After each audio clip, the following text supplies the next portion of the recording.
Kadads, dito tayo sa 10-wheeler 6WG1. Ito yung valve nya, ilinis natin. Tinanggal ko na yan, nalinis ko na yan. Ito na yung pinakaitap babaw nya, yan, ilinis ko na rin.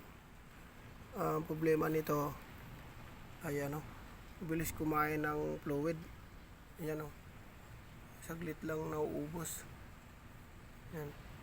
Tapos yung hangin mabilis magbawas. Ito pero ang valve nito pinalitan ko na rin, bago na yan. Yan, sumisingaw kasi yan. Kahit di ka pa nakatapag yan, singaw ng singaw.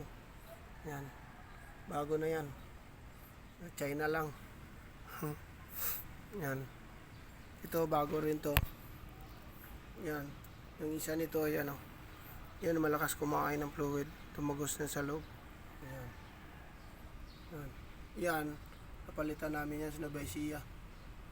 Malayo. Problema din yan. Ayun, na bago na yan. Ang check valve na lang, tanggalin ko rin yan, linisin ko rin yan. Yan.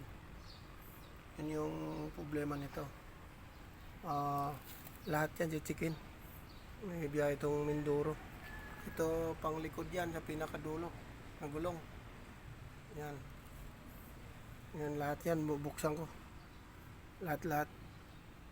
I-chinek na kayang itong master nya, brake master nya. Isa lang may sira. Ayun, bago pa yun eh.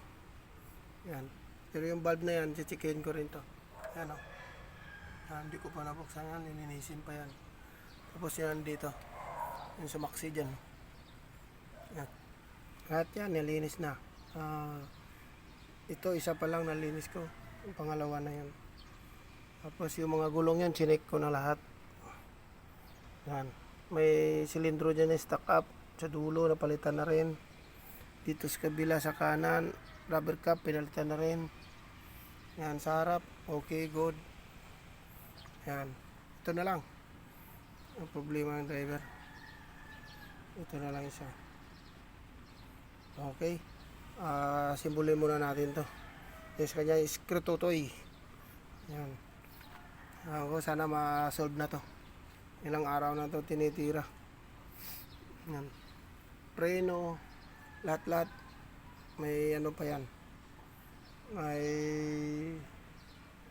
power gate nya, nagawa ko na. Ayan. Tumaas na.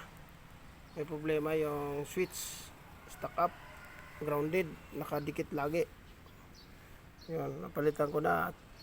China din. Yan. Power gate. Okay mga kadad, sasimbolin ko muna to. Madali naman to simbolin eh. Ayan. Okay, hanggang dito lang muna.